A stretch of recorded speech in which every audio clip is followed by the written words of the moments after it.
going to lose games, you want it to be against a really good team, and you want it to hurt. And, you know, there's the collection of coaches and players in the locker room right now are hurting because, you know, they feel like they left some plays on the field for sure. So. Okay. Peter King had a different take. The Dolphins are 5-0 against teams with a combined 8-25 record, 0-2 against the 10-4 Bills and Eagles. Buffalo and Philadelphia combined have beaten Miami by 42 points. Yeah. It's time for the real Dolphins to stand up. So are the Dolphins overrated? Well, if you think that they are at the top of the AFC or close to it, then yes, they're overrated. No, listen, their wins have come against, to Peter's point, teams that would have the following picks in the upcoming year's draft: the 1st, the 4th, the 5th, the 6th, and the 9th. And Tua, unfortunately, in the 2 games against, you know, playoff caliber opponents, we can show you the numbers, has been awful. Awful's, you know what, that's not fair. He hasn't been awful. But he is lighting the world on fire in the other games. He's been mediocre in those games. So in this league. And then you lose a game like last night, and then everybody kind of takes stock in week 7. The Miami Dolphins are currently, right now, this year's who have they really beaten team. Here, though, is I would ask this question to any team I didn't have an affinity for, so I have to remove my affinity for the Dolphins and ask you anyway, Joy. Are the Dolphins fool's gold? Because in their wins versus bad teams, plus 95-point differential. But in their losses versus good teams, minus 42-point differential. I have to be objective and do my job in asking the question, are the Dolphins fool's gold? No, but I think when you look at those stats, you have to argue that they're good, not great yet. Because good teams beat the teams you're supposed to beat and beat them down, which they do. But great teams beat teams that are hard to beat. Right. And they're not only losing to those teams that are great, they're losing badly. They lost badly to the Bills. They looked terrible last night against the Eagles. All of these penalties, no run game, no adjustment for the run game being shut down. It didn't look like Dolphins football. And on top of that, you got aid from a defense that is struggling. Like, they got a pick 6 for you.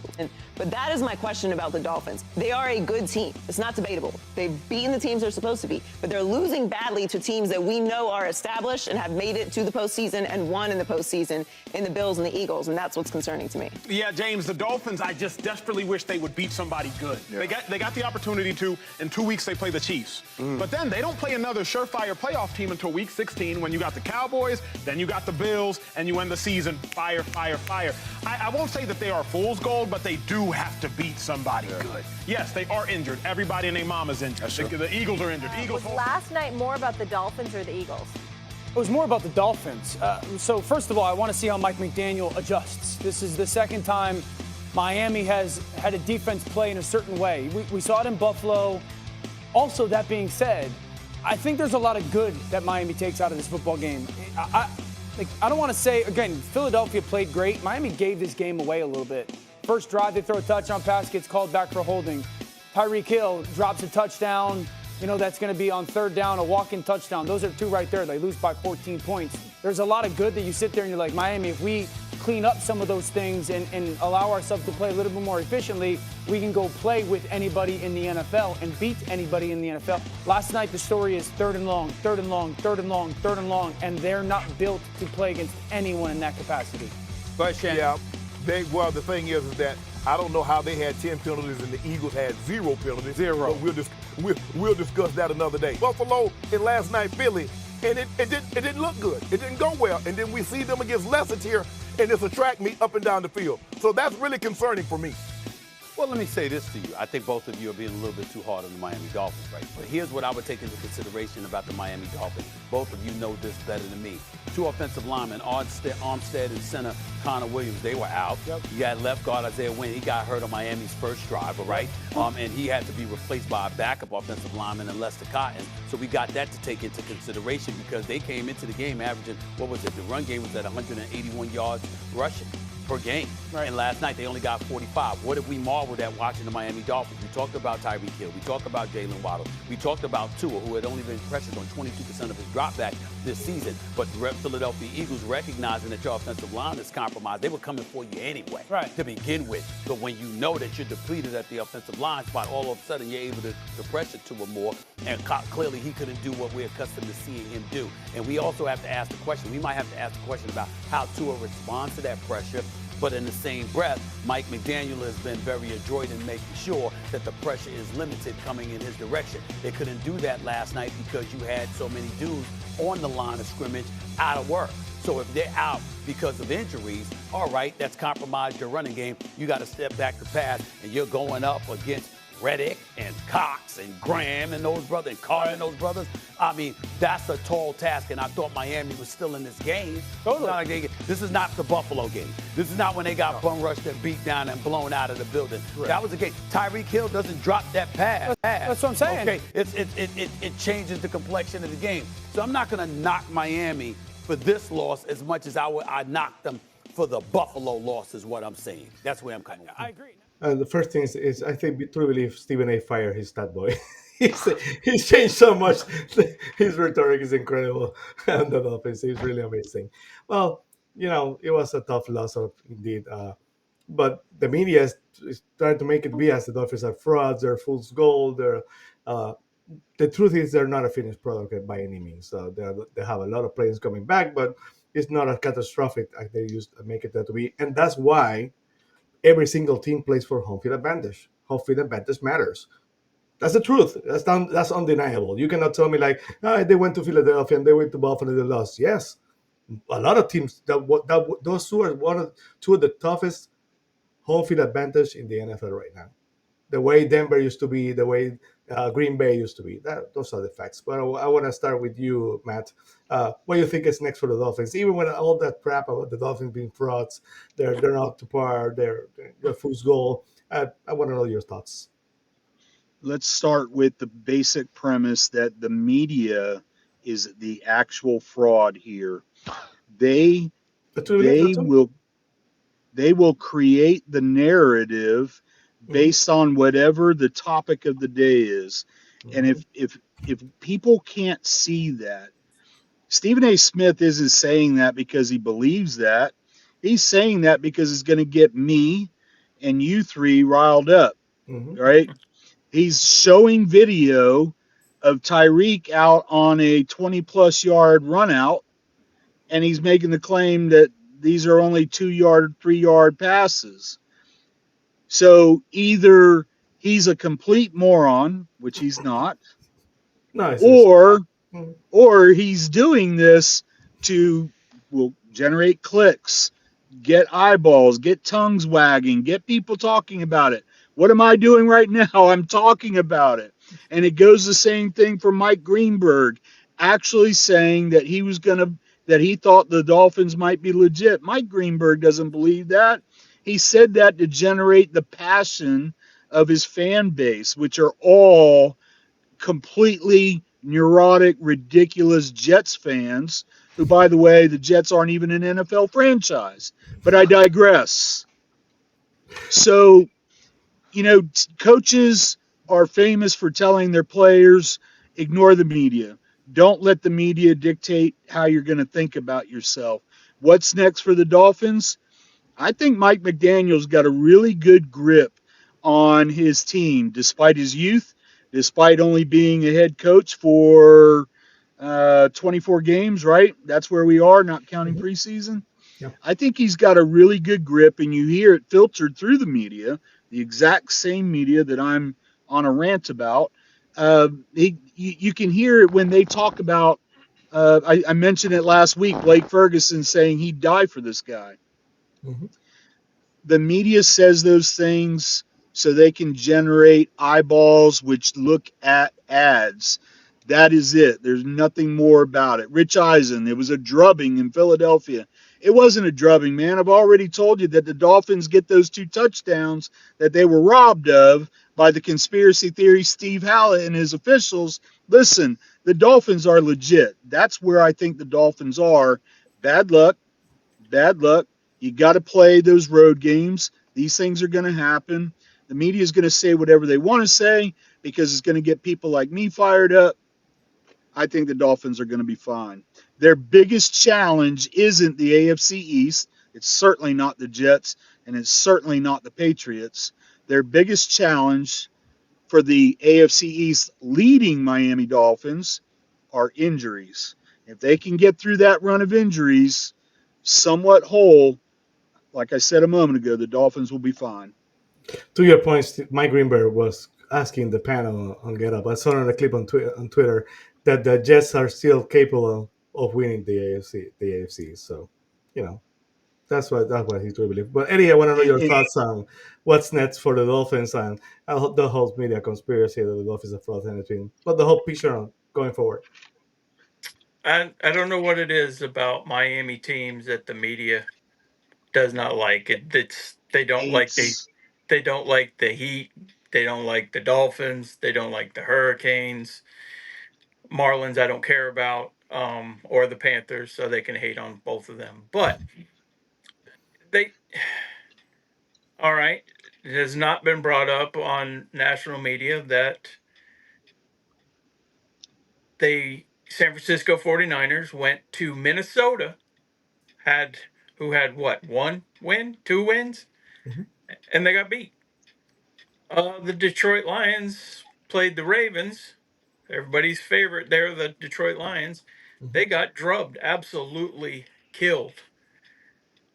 It's only the Dolphins that are frauds for all these people, and I don't understand it. They're not frauds. If they are, then everybody is, because everybody's lost. What's next for Miami? Trying to get healthy for the end of the year, staying in there. If they're in a valley because of injuries right now, they need to just tough it out, hang in there, get the players back they need. I'm a little worried about the offensive line. Hopefully Hill's not too bad, but just hang in there, get the people you're gonna get back, and put on a big show at the end of the year when it counts. Yeah, Steve, what are your thoughts on the whole picture? I got a couple of them, but my first one I like to bring in little life stories or analogies, and a little factoid about Steve you may not know is I love to play Fortnite. In mid 40s, the person Matt loves this. He never heard this before. I like to play Fortnite. I actually like to play Fortnite with my kids. Call it a way for me to do what I like to do, which is just detach from reality sometimes. And I also get to play games with my kids, have my headset on, and we're just chit chatting and having fun, whatever. But if you've never played it, it's one of the big things about Fortnite is you have to be able to build. You have materials, you build, and there's some people who just can build so quickly. They're on computers. I have no idea how they can do it, but I suck at building. I've tried it. I just can't do it. I've lost a lot of games, but I've won. I've won a lot of games too. Lost a lot more than I've ever won. But in any case, eventually the way the algorithm works in Fortnite is you win enough games, you get put into lobbies where most everybody else is just absolutely kicking ass and they will wipe the floor with you. And that's where I find myself after I've won a couple games, get my confidence up, and these people are building all around me and everything. But my analogy in this, relating it to the Dolphins, is the NFL schedule is that algorithm. Eventually, we are going to find ourselves in those tough environments that are not optimal, in Orchard Park, in an electric environment that our offense can't hear themselves think, let alone play a consistent game like they're used to, or in Philly where we can't get our things together. First snap of the game, it's a delay of game. Won't even go there. But in any case, at some point we have to adapt. I win at Fortnite because I adapt and I find ways to win. The Dolphins have to find a way to adapt in those environments. And that's really what they have to do at this point. They have to figure out what can they do. Mike McDaniel's brilliant. He needs to find a way to prove that he can do what he needs to do. Eddie, phenomenal point. Not a peep on the radio about the 49ers. Now, I'll admit, I drove into the office on Tuesday morning and Mike Florio couldn't shut up about his Vikings. The funny thing about that is last week the Vikings were sellers. Who's going to pick up Kirk Cousins? Who's going to pick up Hunter? Who are they going to, sell off so they can rebuild and get themselves whatever drafted quarterback and everybody? And now all of a sudden, now they're like, who can they go get, because you never know. And so, and another thing, hot on the Twitter streets this week was a certain tweet, and I shared it into our WhatsApp chat group here. And I think it's one of those things you don't pay attention to. When the greatest show on turf in 1999, I never thought about looking at this. I want to go back and I'll look at the total combined win loss of their opponents, but they lost. They beat a bunch of relatively weak teams, lost to a 6-1 Tennessee Titans, 6-2 Detroit Lions, and then a 5-11 Philly team in Week 17, probably when they were resting people. But majority of their wins that year came against teams that weren't hot. I don't know. Maybe I can go back when I'm doing all that review and everything, and I can say, was the media slaughtering them? Were they saying this is a fraudulent team? And then when they're hoisting that Lombardi, they were the greatest thing in the world. So I think there has to be a reason why the Dolphins are going to win games, and they need to find that identity. We've beat the Pats in week 2, by 7 points. That was probably our most competitive, toughest game on the road. The other 2 road games, we've been I wouldn't say we've been drubbed. We just haven't shown up to our expectations, to our hopes, what we would really want to happen.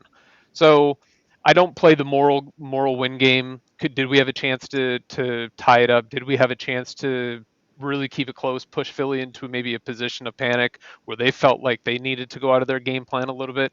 Yeah, but I think the Dolphins need to find an identity. I think that just comes down to Mike McDaniel figuring it out, what they're going to do to battle through the adversity. And it shows up, and it starts when they show up in Miami this week against the Pats. Most definitely. I felt like I interrupted you before, Matt. Please go ahead. I know you had some other thoughts. No, I'm good. I love everything Eddie said. I know I'm a bit more. I said earlier, silver lining. I'm a bit more optimistic. I think that there's a difference between optimism and realism. Steve and Eddie balance me out on that regard, and Steve's point about they need to find a way is so valid. It's so true, right? At the end of the day, nobody cares whether you had injuries. Parcells said your record is who you are, right? They just got to figure out a way to get past. That's why you hear them talking about them being any sports organization, one game at a time. We're 1-0. We're 0-1. We're gonna try and be a 1-0 next week. And here's an opportunity to come home. I think they've been talking about Ramsey playing possibly this weekend. Too much for it to not happen. And if it does, that's fantastic. What a miracle, because everybody said December for him to return. Yeah. And that was, and then it was the hope of us staying in the playoff race. But they just need to keep that mantra of we're 1-0. We're on to next week. We're on to the following week. You can't be looking ahead. And Eddie, the media may love the Miami Hurricanes, but I don't. So just wanted to.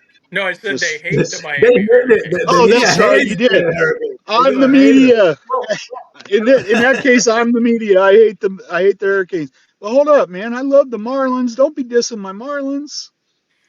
Well, the media just hates Miami. You can see they kind of love Mike McDaniel, but that's like us American. We love Mike McDaniel, but they just basically hate everything Miami. Eddie, please go ahead with any last thoughts on the note that the media tried to put on the Dolphins. It starts with the media with Tua. Have you ever seen anybody? We have not even talked about that. Play. I know we talk about it, but have you ever seen anybody play as good as him get this much crap? Oh, it's the receivers that are doing it. If this guy was on this team, he'd be doing even better. My butt. I mean, it's sickening. I don't know what it is, but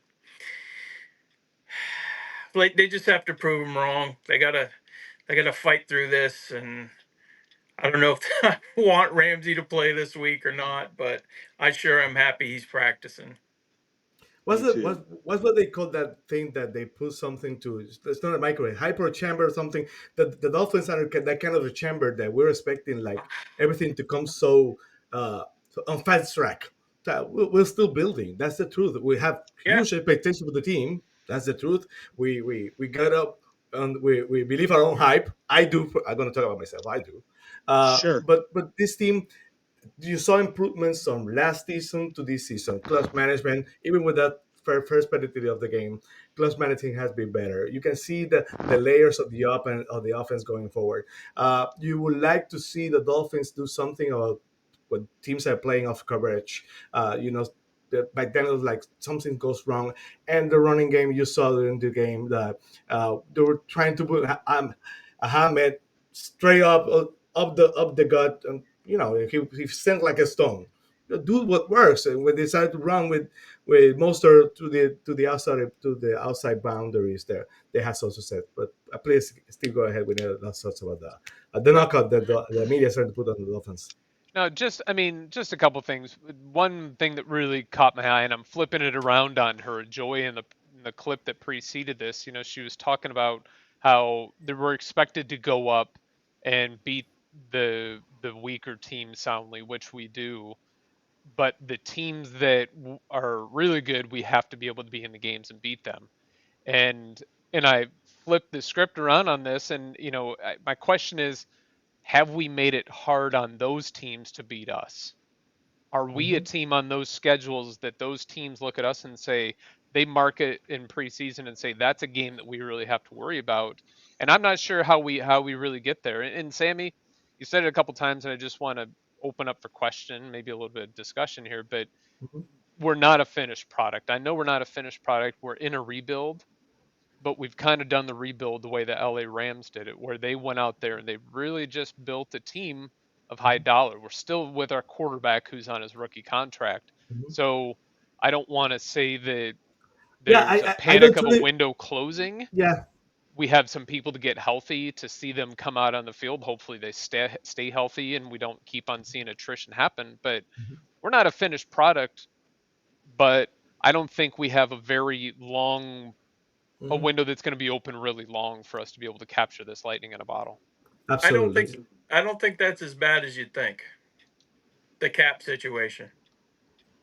I agree. I think that the cap is much better than like Barry Jackson loves to, he does it after a loss. And if you remember, the next time it happens, pay attention to what Barry writes because he's Debbie Downer.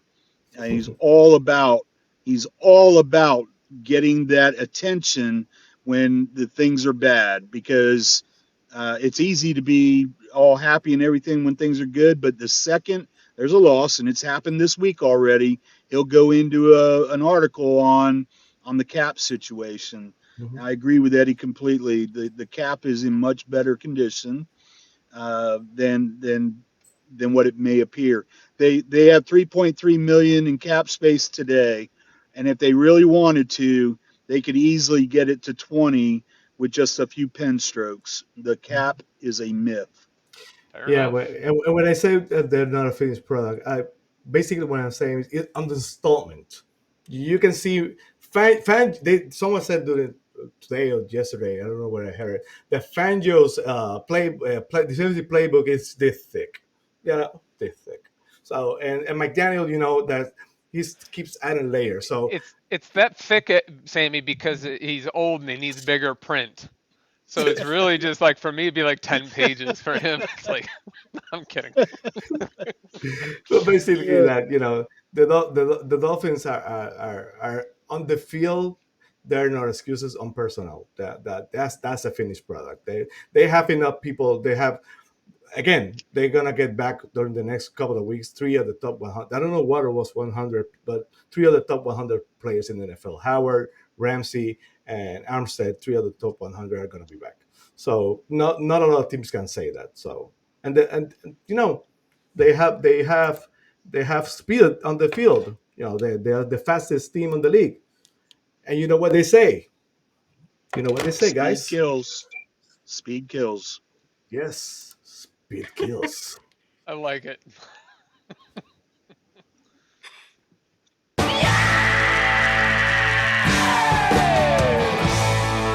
We're gonna do some CSI Miami, guys. you know, uh, we're gonna go back to the scene of the crime. They're trying to kill the Dolphins, so we're gonna do so sightseeing investigation, crime scene investigation on the Dolphins. We're gonna start. We're gonna start with Steve. I want to know what's to you so far this year. What's been the biggest surprise on the Dolphins? Biggest surprise of the Dolphins, unfortunately, he's on the IR right now, but Devon Achan, Hmm.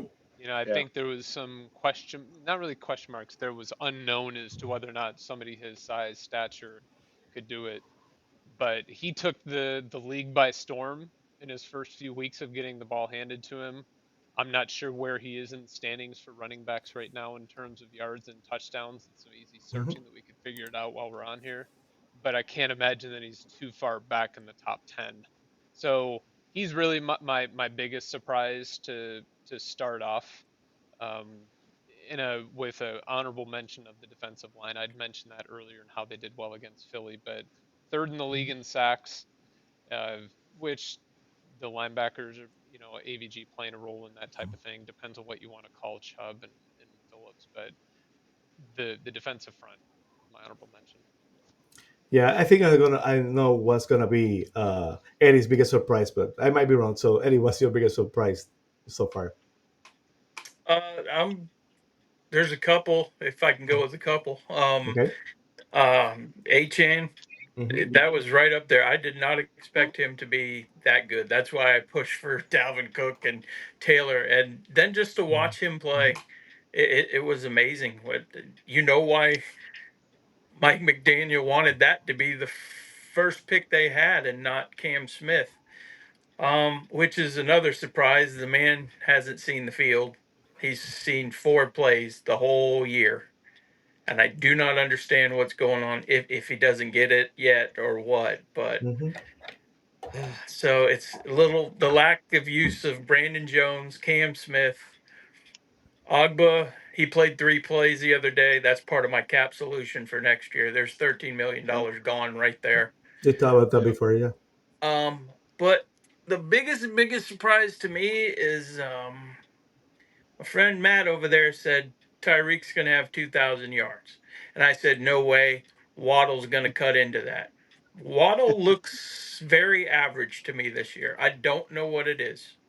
It's not like he's bad, but he's not what he was last year. He's getting hurt a lot. I don't know. I'm disappointed.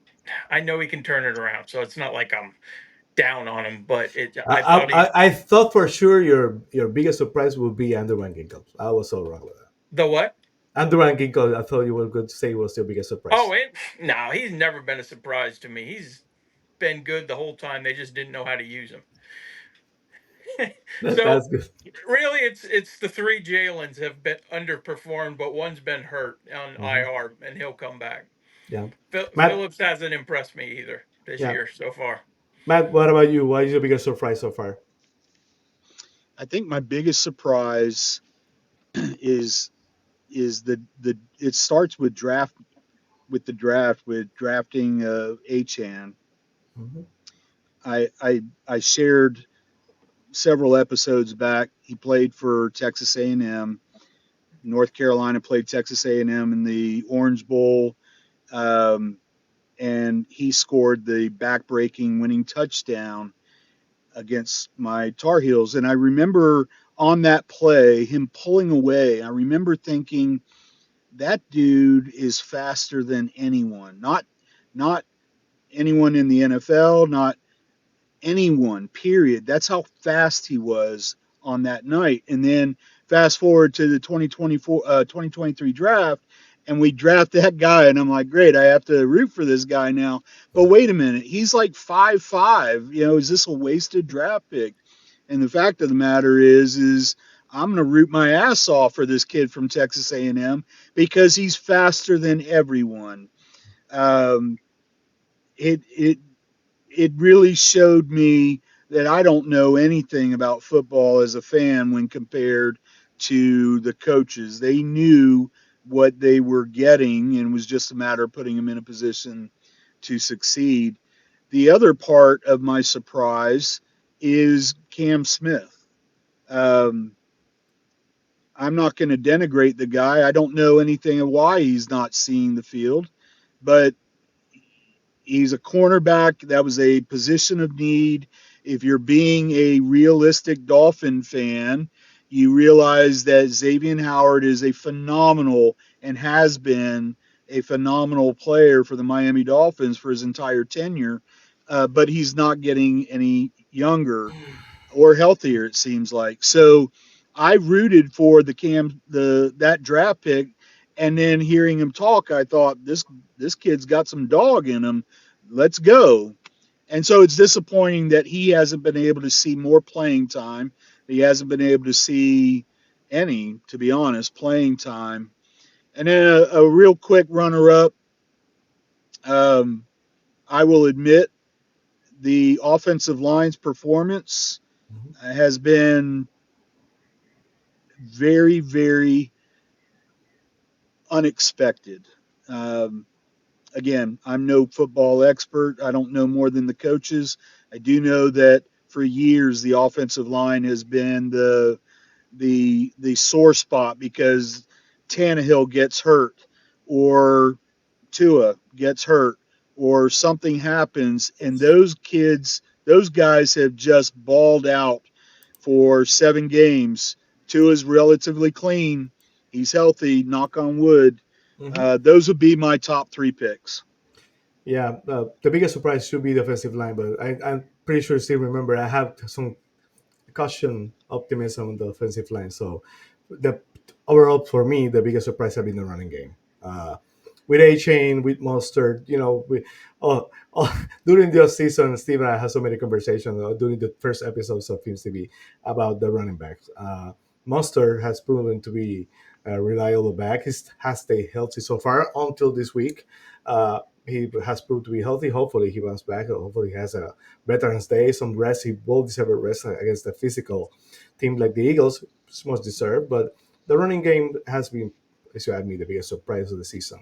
So we're going to go next on CSI Miami Dolphins edition with the biggest disappointment. Eddie already talked about some of the biggest disappointments. I have I have a few, but I'm going to start with Matt. Matt, what is your biggest disappointment so far this season?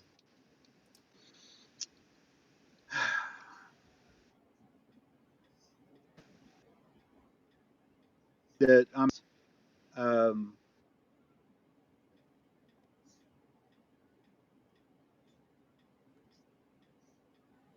Seems like we might be losing him. I'm not Yeah, too sure. Steve, go ahead as well. While Matt gets some, he's in the winter protection program, so they probably will they have them.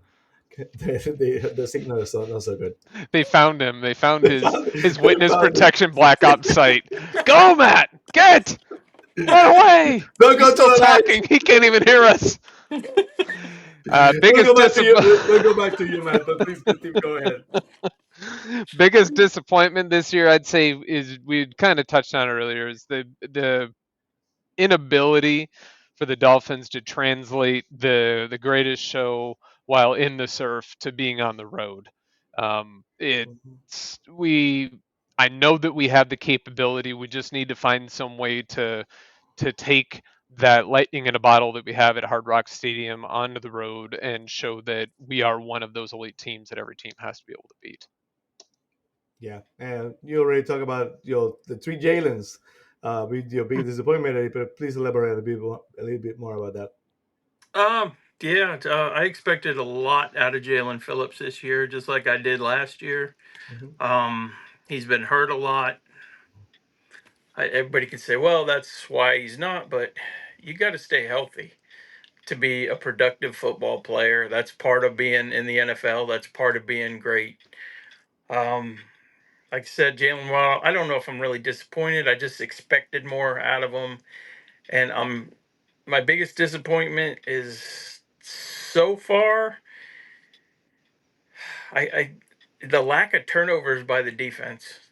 We had a touchdown this week, which was great a ball finally went and found one of our players instead of just rolling on the field harmlessly. But other than that, I think we have 3 interceptions, and 2 of them, well, one's a linebacker, one's a Ogba, and one's a corner. That should be way, way more interceptions by defensive backs, especially if you supposedly have an All-Pro in Howard and, well, he has one of them, Howard and Javon Holland. Yeah, Matt, we're gonna go to you. Hopefully, you're okay, and they didn't get you. What's your biggest disappointment for No, the season? no, I'm good. Just looking over my shoulders here. Um,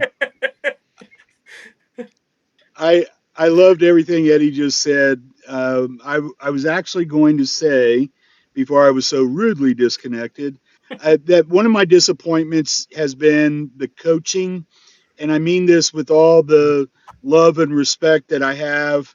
I feel like they have not performed as well as they could in some tight moments. The Bills, they were in an absolute dogfight, 14-14 at one point, and then what the hell happened, you know? And then here, most recently against the Eagles, I feel like they were there. Were they handcuffed in some ways? Maybe. It was mentioned earlier, the running game. They kind of went away from the running game. They were struggling with the running game in the beginning of the Philly game, and then Mostert kind of he got some motion going, he got some action, and they seem to go away from that. So I I'm not going to say I'm disappointed in the coaching. I'm going to say I'm disappointed in the consistency. There was a time this year, as recently as last week, that they had the number one passing and number one rushing offense in the NFL. Um, the other one, and probably my biggest disappointment, Eddie's already said it. I am stunned at the lack of turnovers by this defense. Is it because the better playmakers? Am I projecting that this defense should have more because I'm expecting Howard and Ramsey at the two corners? Is it because I'm expecting Brandon Jones, the best blitzing safety in the NFL last year before his injury? Sacks can lead to turnovers with fumbles. Is it because I'm projecting that? Maybe. But the pieces that are there are still pretty darn good. Holland, Howard, I expect more. And I'll share this with you. On Sunday night, I had Twitter open, and the delay between YouTube TV and Twitter was about 30 seconds. So the Miami Dolphins official account, touchdown, Miami, and I'm still in commercial. Like, has somebody hacked the Dolphins? So it was such an exciting moment. You know, oh my God, we got an interception, and not only that, it was a pick six. You know, I agree wholeheartedly with Eddie about the lack of turnovers. Get some of these guys back, get them healthy, get them whole, more experience in a very thick playbook per Steve. And I think those turnovers will come better later than in the past, in my opinion. Yeah, I want to thank first Steve. Thanks Steve because he was the one who brought this question to light. So, but when I was in pre-production, and I started thinking. My first thought, or my biggest disappointment, for some reason, was Jalen Waddle. I'll be honest, was Jalen Waddle. That was my first. The most I thought about it, that I started looking. His numbers, his grades are okay. He's been kind of hurt some games, but I could not call him a disappointment, but his impact has not been the same as last year. If he had the same impact on the field, the big plays, even with the drop-offs, so he has some case of the dropsies, but it's not a disappointment, so I will not call him a disappointment. But his impact has not been what it was last year. So the more I thought about it, and credit to Matt on the with the protection program. He stole my thunder, and he brought to light one of the things that we're going to say. One of the lack of adjustments. You could expect on the big games, Mike McDaniel. If you look at the sidelines where they're looking at Mike McDaniel, he kind of looked. It might be just me, but I look at it again. He kind of looked rattled. I like it's like does he have a cold or something on Sunday? He's like he's not himself. Uh, and of course Fangio had a better defensive play call game last week, but uh, he's been lacking on adjustments. He's had not found a way to use the players he has to the best of his ability their abilities. He's trying to make the players go by what he does best. If he bleeds more, the defense is probably gonna get better. The other thing is the defensive line. I have so much huge expectations for this defensive line. The money is there, and when you have Christian Wilkins thinking he deserves $24 million, and and they have a very competent group, but that is not what it used to be. So yeah, my biggest disappointment with the lack of adjustments, that will be the defensive line. So next on CSI Miami Dolphins edition, what's the biggest question mark? You could say there are a lot of question marks, but probably there are going to be a lot of solutions also the next coming week. So I'm going to start with you, Steve. What do you think is the biggest question mark going forward for the Dolphins? My biggest question mark is whether or not adding Jalen Ramsey to the defensive backfield will really make that big of a difference. Mm-hmm. Coming off the injury, I mean, hell, let's say he was just we traded for him this week. Let's say trading deadline is next Tuesday. It is. Happy Halloween.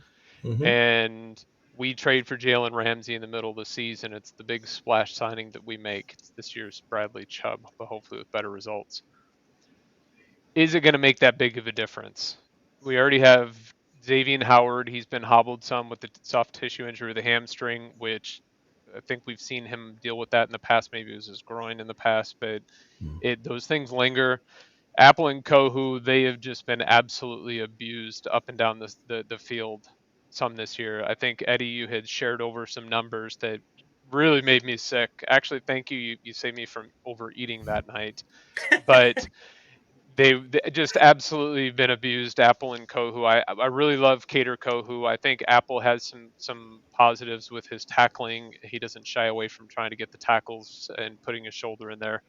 Kohu really is a shining star when he's in the slot. But so, and anyway, to my point, we're not getting, because of the zone scheme, I'm just curious as to how much of a greater impact Ramsey's going to have. I hope it's going to be great. If just think about, incrementally, if our defensive backfield gets just even a little bit better, our sack numbers are going to go up. We're going to be able to rattle the quarterbacks a lot more. So I don't want to see Ramsey rushed back by any measure, but that's my question. How about you, Eddie? What are your biggest question mark going forward? The injuries. We're going to keep adding people back, but are we going to keep losing people? That's my biggest fear right now. Mm-hmm. Other than that, they just I don't know. That's a little disappointed with the way some of the players have been used. I'm not a coach, so on that team, I don't know. With I think Fangio needs to make more adjustments because I know Cater Kohu is not as bad as the numbers I sent to Steve. He's not. He belongs in the slot. You cannot put him out on the boundary because I don't know how fast he is, but over the middle, he can cover tight ends. He can cover anything on crossing patterns. He's not scared to hit people. I don't know. It's just that's why I don't understand why not have Kohu on the slot receivers and use Cam Smith because Apple, who I was a big proponent for, now I don't know. I don't like seeing him out there, and I do believe Ramsey will make a huge difference because he knows how to play and go for a turnover, not just, hey, I'm going to let this guy catch the ball and then I'll tackle him, which I like. And I will say one more thing, sorry, but I think Chubb has really turned this season around. He has been everywhere for the Miami Dolphins He's lately. great in He, it, yes. he has 2 sacks. He's double teamed. He's hustling on every single play. So that's Yeah. it. It's just injuries. I think if they get healthy, they'll make a run, a deep run. How about you, Matt? What your big question mark for the rest of the season? So I was always told if you show me a consistent, strong pass rush, I'll show you an all pro defensive backfield.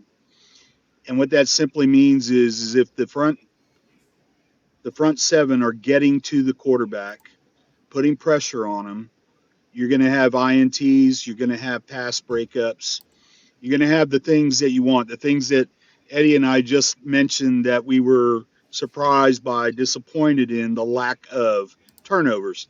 Turnovers have always been the game changing thing in football. A block punt, an interception, a fumble return, whatever the case may be. You show me a strong, consistent pass rush, and I will show you an all pro defensive backfield. Now let's add Jalen Ramsey to that mix. I think Steve's comment was, what is he going to add to it? Is it going to be a positive addition? And I know he's not saying that in a negative way. I know he's saying this is where we are 7 games in. Is he going to be the addition that we hope he is? Eddie's comment about Cater Kohu. Ramsey's at his position, Howard's at his position. Kohu can absolutely cover the middle. That's his strength. You show me a strong, consistent push by the defensive line, the front seven, I'll show you an all pro defensive backfield. That's my question. Can the front seven do that? If so, and obviously health is a factor here, if that happens, we're cooking with gas. Absolutely. For me, my biggest question uh, is Chris Greer. I will be shocked if he doesn't make a move during the next week. So, and being the lookout for a cornerback. I believe he's not offensive line. I think he's going to add a cornerback, maybe even a cornerback from the Green Bay Packers.